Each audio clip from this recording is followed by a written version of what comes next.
Chapter 9, 6 Months.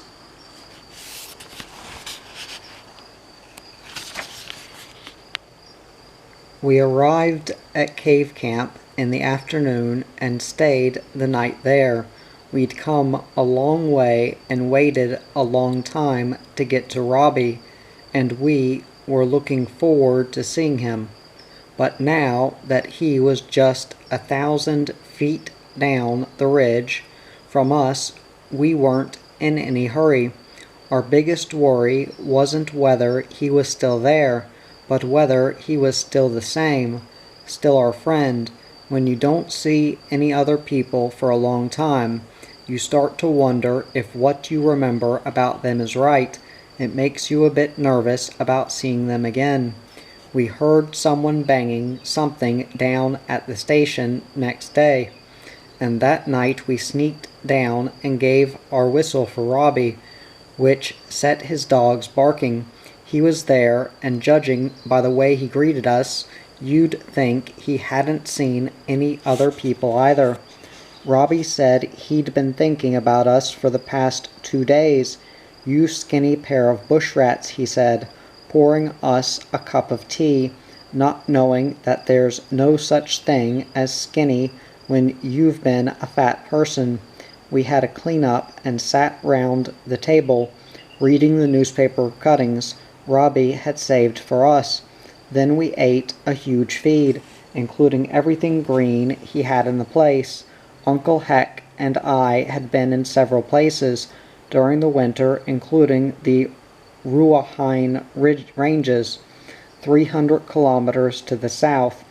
But the main news was that the firearms charge against Uncle Heck had been reduced to one of behaving in a threatening manner, owing to discrepancies in the statements of Bremner, Houghton, and Drew, the rangers who'd caught us at Te Waiotupapiti.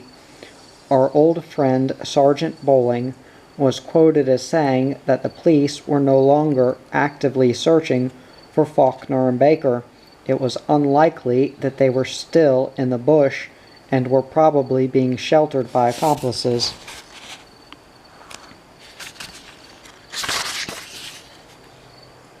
Somewhere in the back country, Faulkner was still wanted for questioning in connection with a number of offenses, and a general watch was being kept for the pair. They should still be approached with caution. "It looks like they've given up on you," said Robbie. "Wouldn't get too carried away with that idea," said Uncle Heck. We talked until after midnight that night. Robbie had some good news. He'd been as good as told that if he applied for the managership of the station, he'd get the job. "I know I can make the place pay," he said. "But what about you blokes?" "What about us?" said Uncle Heck. "When do you turn 15, Ricky?" 6.5 months, I told him, in 4 days. "Have you thought what you're going to do after that?" "No," I said, "not really." "Well, take care of that when we come to it," Uncle Heck said. "Ricky'll be all right. They won't be able to do much to him. What about you?" "Don't worry about me. I'll be able to keep out of their way for a while yet." "What do you reckon'll happen if you went out and gave yourselves up?" said Robbie. "Forget it." "No, seriously, what do you reckon you'd get?" "Hard to say. A man'd be looking at 6 months in the slammer, I'd reckon, at the least, as well as a lot of other hassles. Ricky could stay here until you got out, but you mightn't necessarily get locked up. You want to bet?" "I've seen a lawyer about your case, a friend of mine." Uncle Heck and I both jumped up from the table. "You what?" I said. "You bastard," said Uncle Heck. "Settle down," said Robbie. "He'd lose his license to practice if he told anyone else about it." "Does he know we are here?" demanded Uncle Heck. "He doesn't know where you are, and he wouldn't turn you in if he did." "What did the lawyer say?" I asked him. "He's pretty sure he can get the abduction charge dropped on a technicality. You were never properly served with the warrant in the first place. He thinks that's why they had to withdraw the reward officially for your apprehension. What about the other charge? I asked. It all depends whether the rifle was loaded or not. If it wasn't, and Heck says he was only trying to bluff them, there's a good chance of him being able to get them to reduce the charge even further. You could get off with a suspended sentence, Heck. What if they don't suspend it? I asked. 6 months, said Robbie, something like that. Was it loaded, Uncle Heck? Mind your own bloody business, he said. Even if you said it wasn't loaded, said Robbie. But Uncle Heck said, nice of you to try, mate, but I think I'll just hang on and see what turns up. Okay, said Robbie, sighing. It's your decision, but you ought to give it a bit of thought. Okay, said Uncle Heck, we'll think about it. Robbie was due to go into town anyway, so the next day he took our skins in to sell and to get us some supplies we wanted. As it was the first money I'd ever actually earned myself, I asked him to buy me a book about photography because I still wanted to give it a go. While Robbie was gone, I tried to talk to Uncle Heck about the idea of our giving ourselves up, but he was being difficult. I read a book while he cleared a drain at the side of the house. We had a meal, cooking, when Robbie arrived back with all our stuff and more we hadn't asked for. He'd got $2,764 for our skins. They'll take as many skins like that as I can get them, said Robbie. They're the best that's come in this season. He'd brought my book, Photography for Beginners. I had also memorized it by the time I went to sleep that night. We couldn't stay with Robbie. Some valuers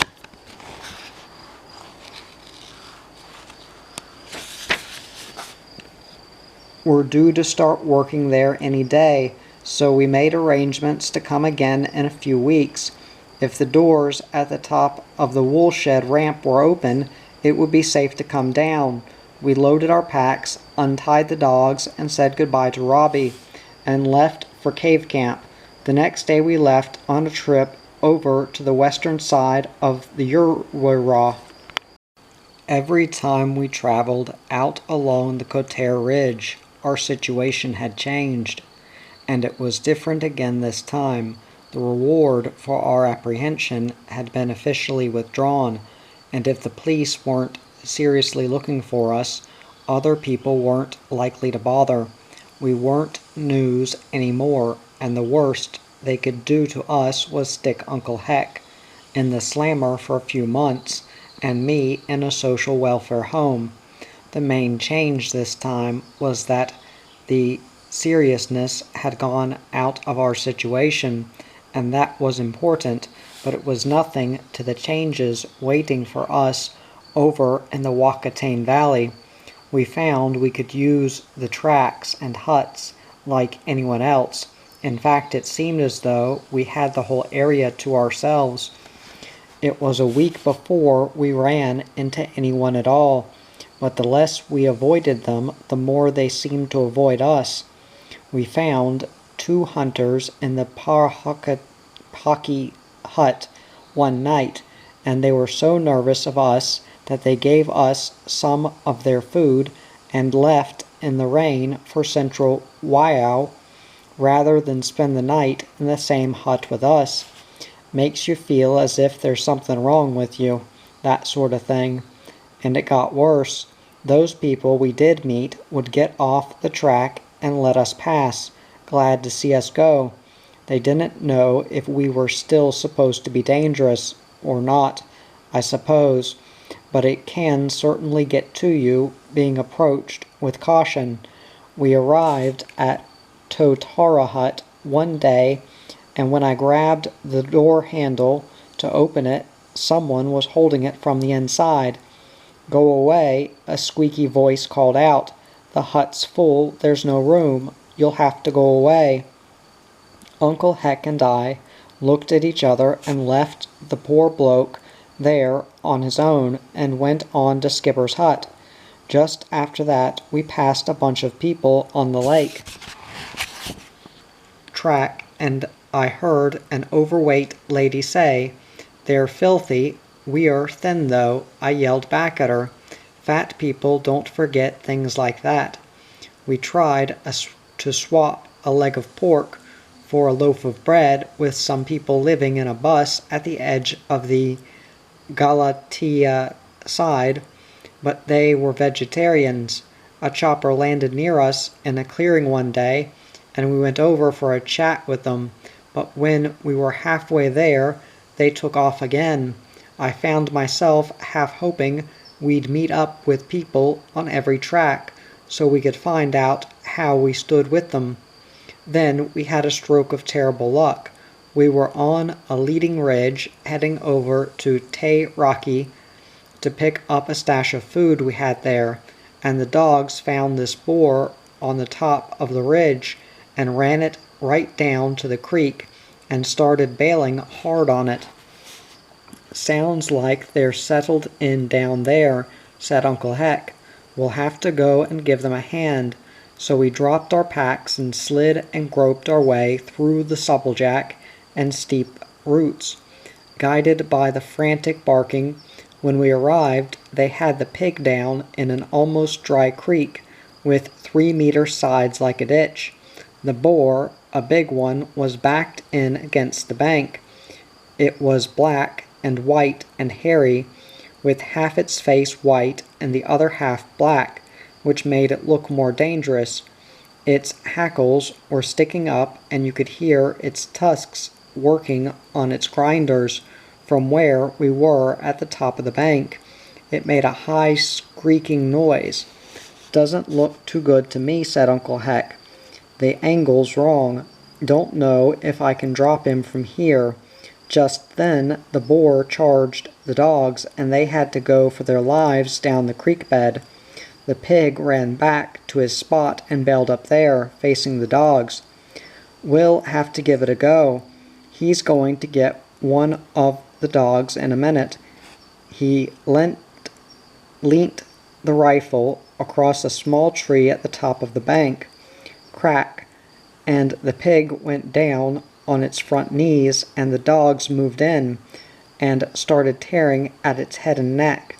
Then the boar stood up and flicked Zag into the air, rammed Willie against the bank, and started ripping into him. I just had to stand and watch. Willie was a helpless, yowling mess of blood, with Zag hopelessly tugging at one of the boar's back legs. Uncle Heck kept shooting crack, crack, crack, and not making any difference either. Another crack, and he got it. The boar fell kicking in the mud, and it had churned up. Uncle Heck went straight over the bank and dragged the bucking carcass, with Zag still tugging at it, away from Willie, who was trying to get up on his front feet. Uncle Heck knifed the boar, and I was down there lifting Willie away from the foot of the bank.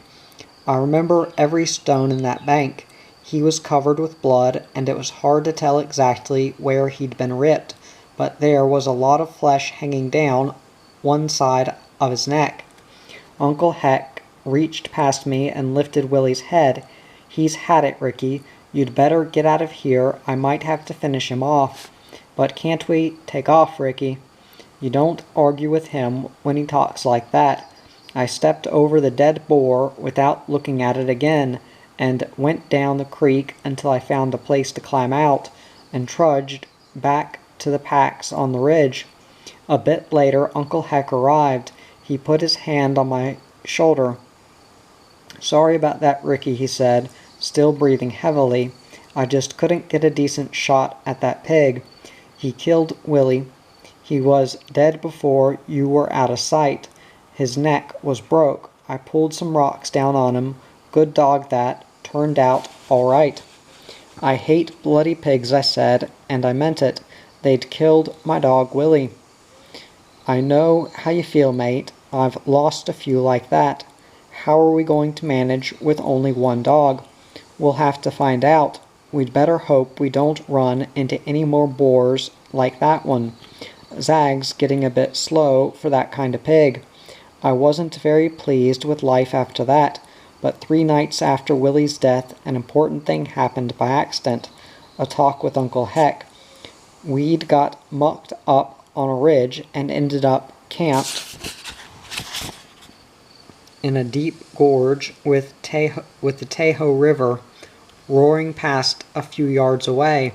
There was a log jam there, and we built up a big fire to make up for not having enough to eat. It was a drastic place, wild. We were sitting on a log, drying our sleeping bags, and I wanted to ask him something. Uncle Heck, I said. Look, Ricky, he said, there's no need to call me Uncle all the time. We both know I'm your uncle. I don't call you nephew all the time, do I? It's all right, Uncle Heck, I told him. I know you don't like me, but don't you worry. As soon as I'm 15, I'll be off your hands, and you'll never have to see me ever again if you don't want to. And I don't know how it happened, but all of a sudden I was crying, right there in front of him, bawling my eyes out, couldn't help it. Then Uncle Heck went and reached out and grabbed me by the shoulder of the shirt and dragged me right up against him where he was sitting and held me there with his arm around me, right up against him without either of us looking away from the fire. Come on, old mate, he said. I know you've had a rough trot, but you can handle it. Well, him saying something like that and giving me a bit of a squeeze as well must have been too much for me. I blubbered my stupid head off. Told him a few things too, personal stuff about him and me and the way he treated me, things he'd done and said, unfair stuff, and I told him about my dog, my Willie, the only thing I ever had of my own, and killed by that black and white boar in the Tay Rocky. Uncle Heck didn't say anything. When all the crying was done, we sat there for a while, just looking at the fire and hearing the river roaring past out there in the dark. Then he said, You want to hear my side of it? I wiped my face on my sleeve, looked up and nodded. When Bella died like that, I didn't care much what the hell happened. I didn't want to see you stuck in a home. But there was nothing I could do about it. I certainly couldn't be bothered arguing with you about it. You can be a stubborn little bastard when you want to be. So I made up my mind to take you into the bush and give you a hard time so you'd want to chuck it in. Then you'd be off my hands. That's why I made you walk so far that first day. There are 2 huts closer to the farm than Mangatoatoa. Is that why you don't like us going over that way? I said. Scared I'll find out. Shut up. I didn't think you'd be able to handle it, but I've been stuck with you ever since. Stuck with me how? I made up my mind to keep it up till you couldn't take it any more and would want to quit, but you still haven't quit. You're a stubborn coot, all right. Do you mean if I said I'd wanted to quit, you would've? Yeah, any time I'd have had to. What were you going to do? I don't know. Trot you out and turn you in at the nearest social welfare office, I suppose. Well, you don't have to put up with me, I told him. You can hand me over to them whenever you like. He reached out and shook the end of a log that was sticking out of the fire, and the whole thing collapsed inwards in a shower of sparks and flame. You're not very smart sometimes, are you, mate? He said. What do you mean? You seem to think a man'd be stupid enough to go through all this with someone he wants to get rid of. I'm proud o' you, mate. You got more guts than I ever give you credit for. Well, I don't know unless you tell me, do I? You never tell me anything. I can't even tell if you want me around or not. Forgetting something, aren't you, Ricky? What? We're related, mate. Same family, remember. When Uncle Heck said that to me, nothing else he'd said or done mattered.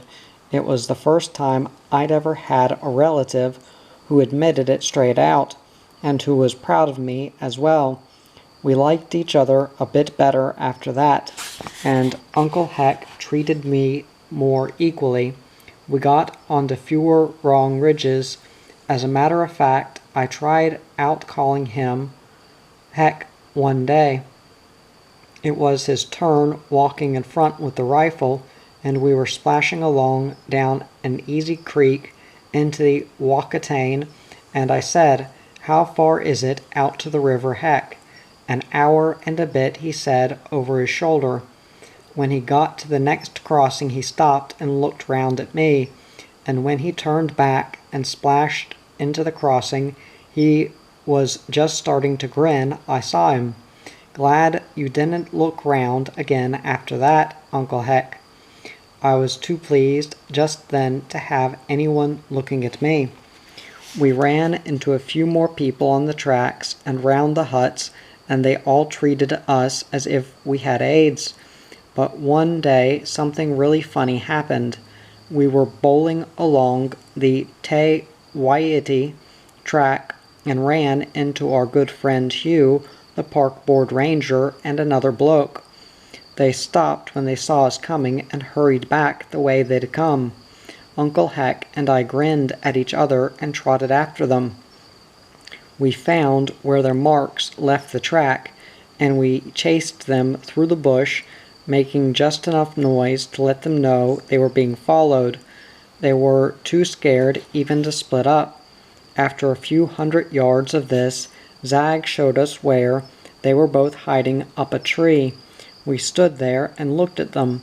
Hugh dropped his big rifle with the telescopic sights, and it fell down the hill and slid out of sight among the leaves. His mate didn't have one. "I stuck up for you guys," Hugh called out. We didn't say anything. We just went away and left them there. I like the way Uncle Heck does things sometimes. Kind of neat. Chapter 10. Okay.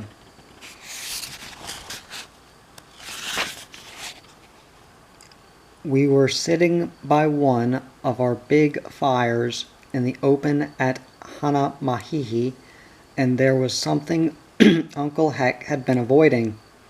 "We have to make a decision about the stuff Robbie was talking about," I said. "About us staying in the bush or giving ourselves up. We have to decide, Uncle Heck." "We couldn't decide at Robbie's place," he said. "Why not?" "We've got something else to decide about first, and it wasn't the right time." "When's the right time?" "Now'd be as good as any." "What is it?" He mucked around with the fire a bit and then sat back on the chunk of beach he was using for a seat. I could always tell when he had something special to say. "You remember those kokako we came across on the Huayarao that day the choppers were chasing us? Those birds we found." I remembered it. We'd had to keep off the ridges, and we'd just seen them drop someone off about half a mile ahead of us. Going back was too risky, so we dropped off the Huayarao range in a tricky place and sidled round some bluffs. We came to a little clearing where a tree had fallen, and Uncle Heck stopped and waved me to come up quietly. "Look," he whispered. "See that bird?" A big, shiny bird with an orange tuft on its neck was hopping around in the branches of a dead beech tree, picking grubs out of the peeling bark. Another one, a bit smaller, with a smaller, straighter beak, and not so brilliant, flew in and hopped and skipped up the same branch. "What?" I whispered.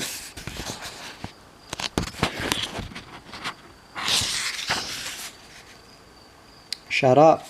So we watched these big black birds jumping around in the tree until another one, blue-black in the sunlight, glided in and joined them. Then another one arrived. 4 big birds, 2 pairs, it looked like, hopping around in this dead tree, making high and low whistling noises, and some strange clucking sounds. We really should have been moving on. There was an army chopper working just along from us. What are they? I whispered. Coca-cow. Coca-cow? Yeah, a kind of native parrot. They're pretty scarce. If you can prove there's coca-cow in a block, you can stop 'em milling the timber. I don't think they heard us whispering, but one of the birds gave a loud whistle and glided right past us, so close we could hear the air whistling through its feathers. Then the others, 1, 2, 3, dropped out of the dead beech and glided past us and out of sight through the bush. Do you reckon you could find this place again? Asked Uncle Heck. Yeah, sure, I said. We'd better move, hadn't we? We'll get caught standing around here. This exact spot, that tree there, he insisted. Sure, I said. You just come over the side of the hui-rao out of that pepperwood saddle and settle down till you come to that grove of tahara. You have to come round above that slip and stay at the same level till you come to these bluffs. Okay, he said, but what if we had to find it from the other direction? Could you find it if we came in from that ridge over there? I could, once we've been that way. Let's go, eh? How sure are you? Sure as I can be. Let's go. So we went. Uncle Heck kept looking around for landmarks, but I think he must have been taking his bearings off the clouds, because when we looked back from the next ridge, he picked out the wrong bluffs. Yes, I remembered the coca-cow better than Uncle Heck did, probably. What about them? I said.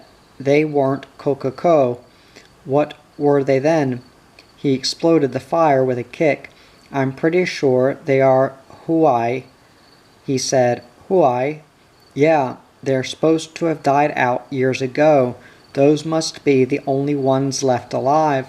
That makes it a pretty important discovery, doesn't it? More than I can imagine, and I've been thinking about it. Why didn't you tell me before? Had to make up me mind whether I was going to tell you at all. Why?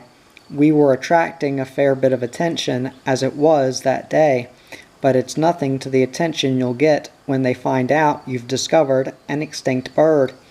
It'll be news all over the bloody world. What shall we do? Might pay us to make sure before we go too much further. I'd like to get another look at those birds. Do you reckon you could find that place again? Coca-cow Bluffs? Sure, I said. I wasn't exactly sure, but I wasn't letting on to Uncle Heck. We got up onto the hui-rao next day, and Uncle Heck led the expedition. I don't know if he could have found Coca-cow Bluffs again if it wasn't for me. He went the wrong way 3 times and would have ended up hundreds of feet too low on the face of the range. He was bad-tempered with embarrassment by the time we came to the bluffs, right near where I'd been telling him they were. We were still a quarter of a mile or so from where we'd seen the birds the first time when we heard them again.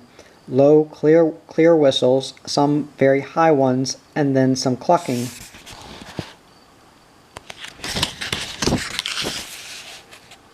Sounds. They were skipping around in the branches of a miro tree this time, only one pair of them. The female was very bright and shiny, blue-black, the male smaller and duller. They had orange tufts at their throats. We watched them for about an hour, following them when they flew off to another tree. They were very tame and easy to get close to, especially for us. That's Hawaii's all right, whispered Uncle Heck. I'm bloody sure of it. Are you absolutely certain? Certain as I can be. There's nothing else I know of looks anything like 'em. Look at that white on the end of their tails. The Maoris used to use them feathers for decorations. There's nothing else they could be. I had a feeling he was right. Let's get away from here and work out what we're going to do about it, I said. We've got to get out of this place yet. Getting out of that place was easier said than done. We'd been lucky the time before and desperate. We couldn't go back up onto the ridge because we'd slid down shingle, and we tried 2 other routes, but got into trouble both times. In the finish, I had to drop Zag over a 15-foot ledge, and Uncle Heck caught him and threw him across a split in the rock, and we climbed down a tree onto the easier slope below the bluffs. We had to make the last bit to the Hoi Rao hut that night with a candle in a tin. I want to say right here that I regard Uncle Heck as the discovery of the Huais. He saw them first, and it was he who identified them. Besides, no one but Uncle Heck would have ever dropped over the side of the Hoi Rao Range in a place like that. You could say it was the fruits of his unique bushmanship, but he kept talking as though I was the one who'd made the discovery, and he was just tagging along. I didn't want to wake him up to him at first. I reckon I could get photographs of those Hawaiis, I said.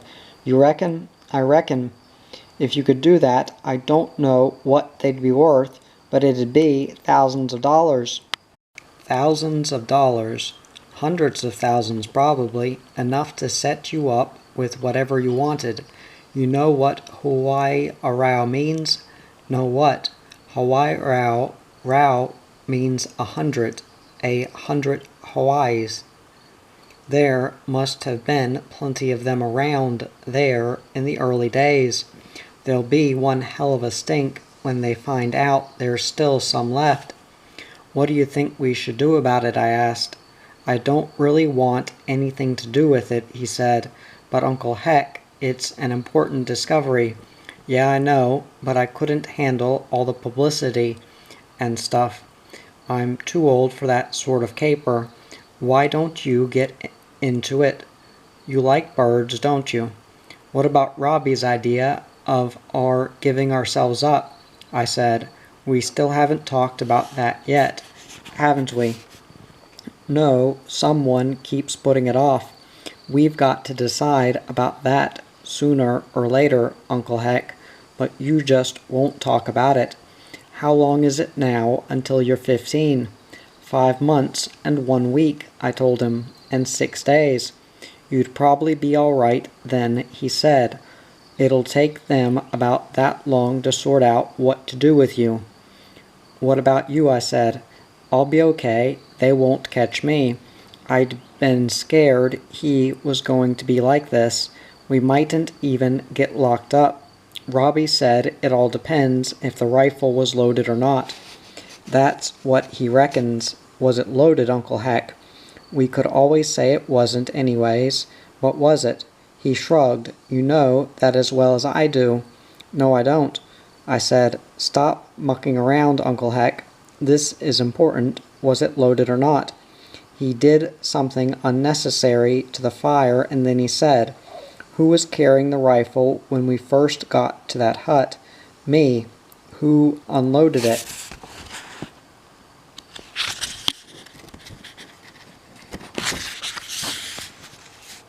I did. What did you do with the bullets? They were in my pocket. Where was the rest of the ammunition? In the plastic bag in the bottom of my pack. Uncle Heck, you didn't even have any bullets in the rifle. You're a great actor. It would have been loaded if I could have, he grumbled, and I'd have used it if I'd had to. That's not the point. We can prove it wasn't loaded. You mightn't have to go to jail at all. Robbie's lawyer said so. Who's going to listen to us? No, mate, if we stick our heads out there, we're looking at getting locked up. You're kidding yourself if you think any different. That's where you leave it for later with Uncle Heck. The conversation goes flat if you push him beyond this stage, if you know what I mean. We camped in the Ahuwa hut the next night, but Uncle Heck's foot was giving him trouble. It was the night after that, camped in the Kakawahine stream bed, that I brought the subject up again. There was nothing you could hear properly on the radio. The fire was one of our big ones, and we were sitting back from it with our backs against a rimu log. It was a still, dark night, not a star in sight. The Morporks seemed to think it was going to rain, so we had our sheet of black polythene out ready. The loudest noise came from a lump of totara sparking and cracking in the fire. It was as good a time as any. He'd said something humorous that afternoon, which was a good sign. "I quit, Uncle Heck," I said to him. "What are you talking about?" "I want to quit. I've had enough. I want to get out of the bush." He looked at me with his face turned off. "You're no quitter," he said. "What's brought this on?" "I just don't want to stay in the bush any more. I want to chuck it in." "What about the social welfare? I thought you were scared of that crowd." "I can handle it," I said. "It's only a few months, and I'm thin now." "What the hell's that got to do with it?" "Lots," I told him. "Come on. How about it, Uncle Heck? They'll probably stick you in a home till you're 15. They might, but that's nothing. You might have to spend the same time in jail. It's the least time we'd have to be split up this way. Please, Uncle Heck, we've gone through all this together. We've got to stick together now. I'm not going out there and give myself up to them drongos. You can forget it. I'll think about it again when you're 15. But that's when we can be free. After that, we can sell photographs of the Hawaiis and go anywhere and do anything we like. You said so yourself. Please, Uncle Heck, if we don't do it this way, it's going to be a whole year." "Nar, forgetting something, aren't you, Uncle Heck?" I said. "What's that?" "We're related, mate. Same family, remember." He got up and poked around with the fire and stayed standing, lit from behind in the firelight he'd stirred up. "Okay, if that's the way you want it. After this little lot, a few months in the slammer'd be a picnic." I've never had such a gutful of the bush in me bloody life. It was a little while before I could talk after he said that. Our most important decision had been brought out in the open at last, and it had been made, resolved. It was as if all the things that had happened to us made sense now. Our lives were going somewhere together. There are some things you know about, but you don't like to test them in case they turn out not to be true.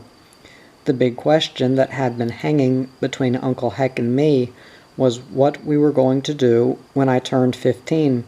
Each of us had been scared the other wouldn't want us to stay together. Now we both knew we did.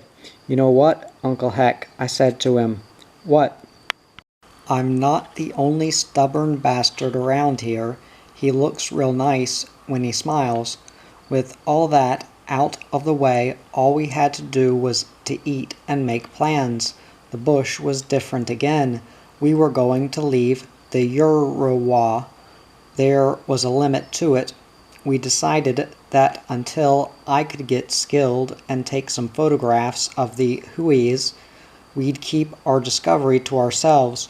No one would believe us anyway without proof. We reckoned that if we released one good color photo of a pair of supposedly extinct Huis through an agent, possibly Robbie's lawyer friend, we mightn't ever have to go near them again, and they'd be protected from conservationists and bird lovers and rangers and naturalists all their other friends. If they couldn't find us in here, there's not much chance of them finding a handful of birds," said Uncle Heck. "Meantime, the Huis were up our sleeve, our trump card, our backstop, perhaps even our future. It was a good feeling that made our other hassles seem less significant. But the main thing about it all was still me and Uncle Heck. After all, we were family, and that's the most important thing. We were sticking together. We told Robbie about our decision to give ourselves up when we next visited, but we didn't say anything about the Hueys. We mightn't ever be able to find them again, as far as we knew, and it was better to keep it under our hats for the time being. He was very anxious to help us in any way he could, but we didn't want him doing too much. It was our hassle family business. We had 1,800 left with Robbie from our possum skins. Uncle Heck asked him to look after Zag for us, and we left the 22 with him, in case it got confiscated. He gave us the name and address of his lawyer, but we lost it somewhere, and all I could remember when we got back into the bush was that his name was Charles. Whatever happens to us out there, we meet back here, I reminded Uncle Heck in front of Robbie, and they both agreed. Robbie had actually been saving supplies for us, most of which we had to leave behind. This time, when we traveled the Coterre Ridge into the Urwara, things were different again. It was the end of something we'd lived, and the beginning of something new. Walking along behind Uncle Heck with no rifle, no dogs, and no need to watch out for other people, I got into remembering it all. I remembered back down 3,000 kilometers of bush tracks to the little farm at Apopo. I remembered Auntie Bella and the big feeds and her ruffling my hair and calling me lamb. There was always a bit of sadness there. Then the hunting and getting my own dog, Willie. Then the funeral and Uncle Heck, and I deciding to hide out in the bush till I was 15. The big gray boar looking at me in the creek at Kahikatea, scrounging around the huts for food, the smell of the sun on hot rock at Broken Foot, and Uncle Heck hobbling around with his foot, and me worrying about getting us enough to eat, carrying the stag out of Blue Sow Creek, and the bird lady gone back to her tribe on the Lemon River in Arnhemland, finding the poster in the Twawarana hut saying we were wanted by the police, the sick ranger in the Karenga Forks hut, Quiet Brian, Friendliness, and Possum Fat.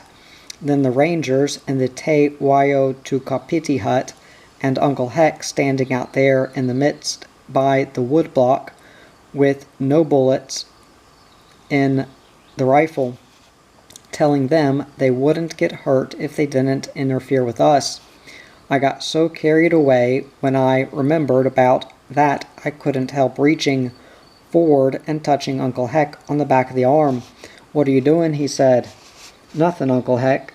Keep back a bit, will ye? You'll trip a man up." "Okay." Then the big search for us, dodging the searchers and choppers and dogs through the bush. We'd been lucky a lot of times, then cave camping Robbie and discovering I was thin in Robbie's bathroom mirror. The police dog and the big fight with Willie and Zag at Te Purua, trapping the possum at Broken Foot, the radio hanging in the Konini tree, telling us we'd been seen by trampers over beyond Lake Waikaramona, the big ugly black and white boar that killed my dog in the dry creek at Teiraki, my Willie. All our old camps and the places we'd given names to, the constant scrounging and hunting and hoping for food, the times we were so hungry we could only think about finding an animal with our dogs to kill it and take its meat and eat it, and underneath all that was the underlying feeling of us having discovered the Hueys and what it might mean in our lives. It was hard to fit it all into 19 months in my mind, but that's how long Uncle Heck and I lasted it out in the bush, 19 months.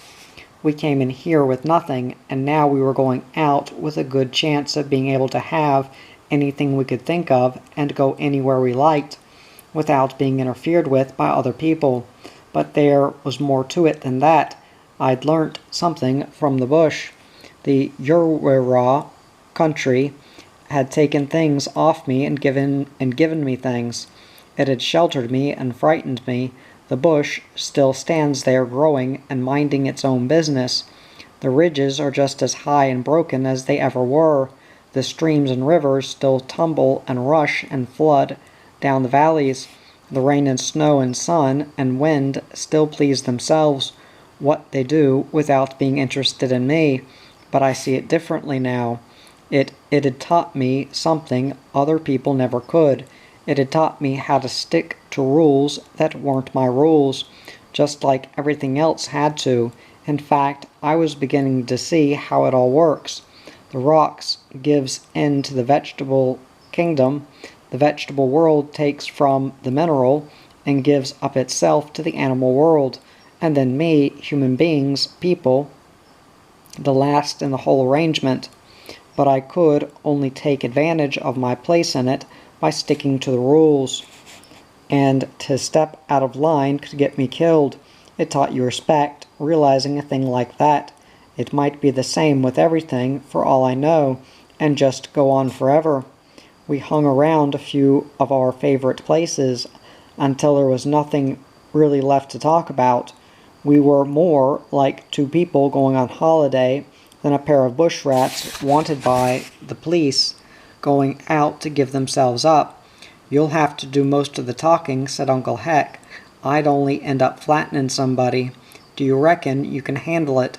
"Sure," I said. "I can handle it." "You'd better, you skinny young coot, or I'll flatten you for a start." "If you ruffle my hair like that again, Heck," I said, "I'll stick you across my knee and flatten your backside." And we shoved each other around a bit in the sand in front of the fire. He did look nice when he smiles. The day after that, there was nothing else to do. We slid down a bank onto the Waikaramona Road and stuck our thumbs out when we heard the venison truck coming up behind us. "We've got a few hassles coming up, but we can handle them. We're okay now." Chapter 11. Epitaph.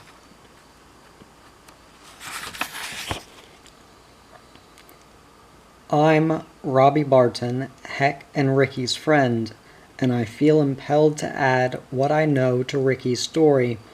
The first I saw of Heck and Ricky was some smoke up on the bluffs at the back of the station. Then I saw Ricky and his dogs one day. I guessed they were the ones the big search was on for, when they stayed there for so long, and when the hue and cry had died down. I rode up there, found their camp, and waited. Their camp was a moldy nest of ponga fronds under an overhang of rock, albeit rather cunningly concealed, and their few pathetic possessions were hidden under some pulled fern. Their sleeping bags were disgusting. They appeared suddenly from among the rocks, from where they must have been watching me, and it was all I could do to keep the shock off my face. They were both dressed in rags, tied around them with strips of torn cloth and flax. Where a button was missing, they'd poked the cloth through the buttonhole and inserted a piece of stick through it. One of the boy's trouser legs had frayed off above the knee, and the leg was covered with old bruises and scratches, and he had a large scab on his knee that didn't look at all healthy. Similarly, one of the old man's shirt sleeves was torn off at the shoulder. His arm was scratched and scarred, and there was a filthy piece of rag tied around a deep graze on his wrist. Their boots were falling to pieces, and by all rights should have crippled them. The old man, Heck, was gaunt and stringy, with a straggly gray, hacked-off beard and sunken, piercing eyes. He had a pronounced limp, which I learned later was the result of an accident to his foot that had never healed properly. The boy Ricky was a good-looking Maori chap. His hair stuck out in tufts from his head, and his hands and face were streaked with in-ground dirt. There was something almost primitive looking about him, and they stank badly, both of them. The old man carried a battered old pea rifle, and they had two very thin dogs with them. They were both very nervous, especially the boy. They had a habit of glancing at one another every few seconds, for reassurance perhaps. One got the impression that the wrong word or action could put them into full flight at a moment's notice. I talked to them for some minutes, and assured them they were safe with me, and invited them down to the homestead for a wash and a meal. I didn't know whether to expect them or not, but they arrived out of the dark that night, like two wild animals, blinking in the light, looking around suspiciously, and glancing quickly at each other at every sound. It was quite unnerving, to be honest. I got some greens into them, and they ate like animals. In fact, I wasn't sure when they were going to stop eating. They even consumed the scraps I normally throw out to the fowls. The boy, Ricky, discovered he was thin for the first time when he went to take a bath here. It was really quite touching. Evidently, he was quite a plump lad when they'd gone into the bush more than a year earlier. Their story was a simple one. Heck's wife, Ricky's aunt, had died suddenly. They'd taken to the bush to wait until Ricky was 15, so that he wouldn't have to go back into a welfare home, and they'd been hounded ever since. It was my opinion that the lad would have been better off in any sort of home, but they'd made up their minds, and no thought of giving up their original resolution seemed to have occurred to them. One had to be very careful what one said, especially in front of Heck, and especially at first. He relaxed considerably on acquaintance, and so did Ricky. They stayed with me here for about a fortnight, during which time I got them cleaned up and dressed and fed. They would have appeared perfectly normal, except that every unusual sound, and quite a few usual ones as well, would cause them to freeze, glance quickly at one another, and look around for the nearest thing to hide behind. They were pathetically anxious to help round the station. They were good workers and knew their way around the stock. Their dogs were remarkably obedient. All they needed was more time to adjust to normal living. Unfortunately, they could think of nothing but going back into the bush. They left here just as winter was setting in to trap some possums they knew of over in the Rockatory somewhere. I was quite concerned about Heck and Ricky by this time. I consulted Charles Roper, a lawyer and friend of mine, about their case. He made a few discreet inquiries for me in legal and police circles, and the consensus of opinion was that Heck would be fortunate to get off with less than 6 months imprisonment, but if he was cooperative, a suspended sentence wasn't entirely out of the question.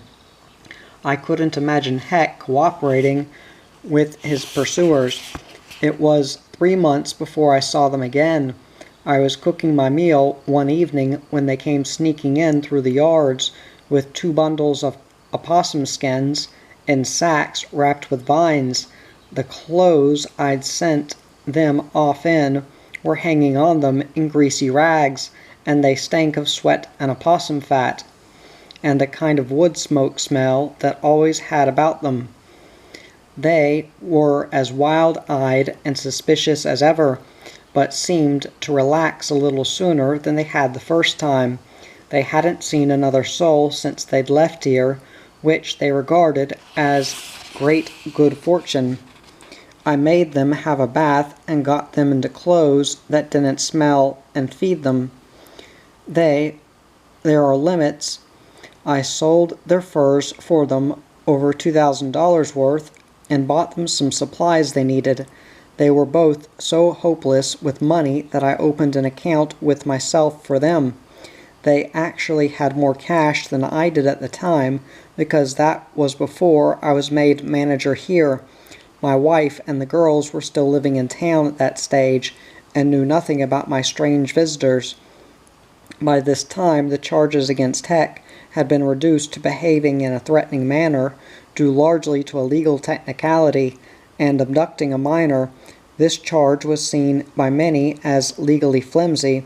The reward for information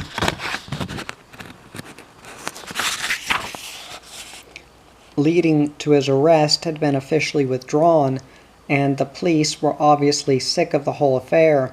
Heck and Ricky were actually less endangered than they themselves imagined. They were quite out of touch. I tried to point out that it was a good time for them to give themselves up, but they were determined to stick it out until Ricky was 15, which at this stage was in about 6 months. They were very stubborn, both of them. They left here on some trip or other, and 3 weeks later they arrived back, already filthy, and said that they'd decided to give themselves up to the police after all. They were determined to be independent about the matter, and wouldn't even let me contact Charles for them. They had to do it their own way. I gave them Charles' name and phone number, but I found it when I was airing their bedding after they'd gone again. They'd lost one of their dogs and left the remaining one with me, a tough old header they called Zag. He was about 12 years old, and they'd run the poor old feller off his feet. He was exhausted. I couldn't put any condition on him, and he died during the winter. They also left their old Winchester .22 with me, because they were afraid it might be confiscated. It's still here, that rifle. I run an oily rag over it sometimes when I'm cleaning my own gun. I wouldn't fire the thing. It's very worn and knocked about. I keep it as a reminder of those two because I don't believe they'll ever be coming back to collect it. When they went back into the bush, I didn't hear any more of them until the story of their surrender to the police broke in the news. They were very anxious not to involve me, and my name was never mentioned, even though I was with them through so much of the ensuing legalities and publicity that people couldn't help speculating on my role in it. Ricky got his 5 months in a welfare home. Heck, after a much publicized trial, got a 9-month suspended sentence, a $1,000 fine, and was put on a good behavior bond for 2 years. Honor was satisfied. Charles did a splendid job of defending him. Heck gave me a hand on the station and came with me into town each week to visit Ricky until his time was up. They both adjusted quite admirably, but I could have sworn those two were fretting for each other. They only seemed to be completely comfortable when they were together. In spite of his natural reserve, Ricky got to be something of a favorite in the home, and he didn't seem to be particularly unhappy there. He was growing into a remarkably handsome lad, with a most engaging shy smile, fine teeth, and large brown eyes. He was to all outward appearances settling into civilized life quite well, although during one visit I did accidentally overhear Heck admonishing him not to attempt escaping from there. It went something along the lines of, "But Uncle Heck, I could get out of here any time I like now. They even let me go down to the shops. You turn up out at Robbie's one day before your time's up, and I'll bloody well flatten you." At which point I passed out of earshot. The day we picked Ricky up from the home, he and Heck did some shopping. They only had $600 to their names, but they spent nearly all of it on photographic equipment. I was initially very pleased to see the boy developing an interest like that, but when I realized that they were planning another trip into the bush, I became concerned. If anyone should have had enough of trips into the Urwara, it was those two, but they seemed quite enthusiastic about it, just when I was beginning to believe they were returning to normal. I even had Heck looking quite respectable.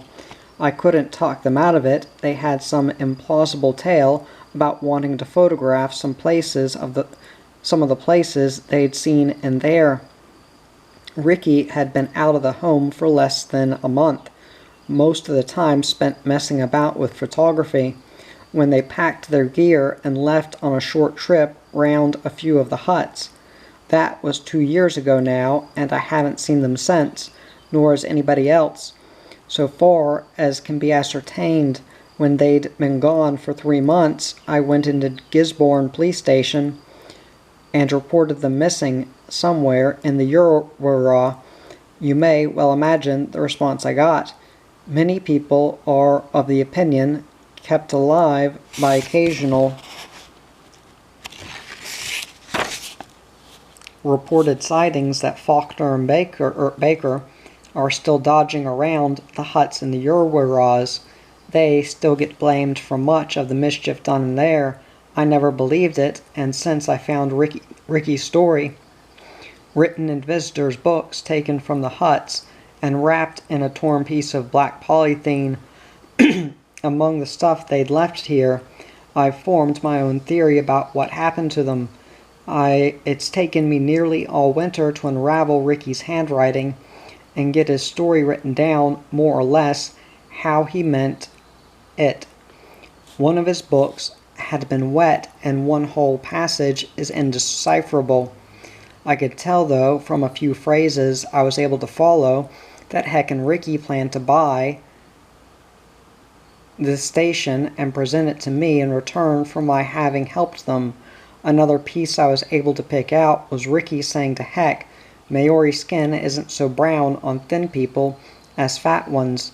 True, I tell you." One or two other things he's left out of his story, such as the scene I remember in the kitchen here when Ricky discovered that Heck was illiterate, and later that touching little scene when Heck told Ricky he could have the .22 on his 15th birthday. I must say here that everything I knew about in Ricky's story was quite true and consistent with what they'd both told me. As for the Huia, I don't know, but Ricky's description of them tallies in all respects with every reference I can find to them. If I had to guess, I'd say that those Huia still exist and that Heck and Ricky found them.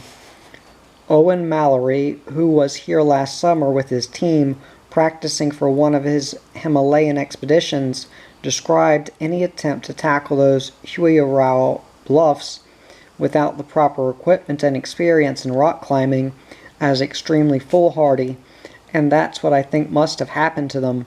Heck and Ricky must have dropped off one more ridge in a tricky place, too tricky.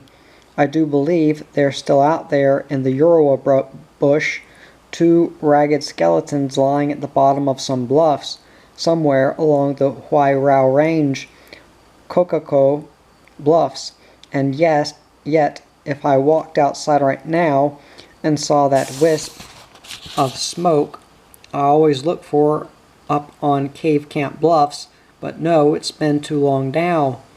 That's all I have to tell, except that whenever I notice their old rifle there in the corner, I think of Heck and Ricky, and I recall those last few words of Ricky's story. "We've got a few hassles coming up, but we can handle them. We're okay now." I'm not a particularly religious man, but if there's any justice in this life, Ricky and his Uncle Heck are okay, still sticking it out together and handling their own hassles in their own way. I hope so.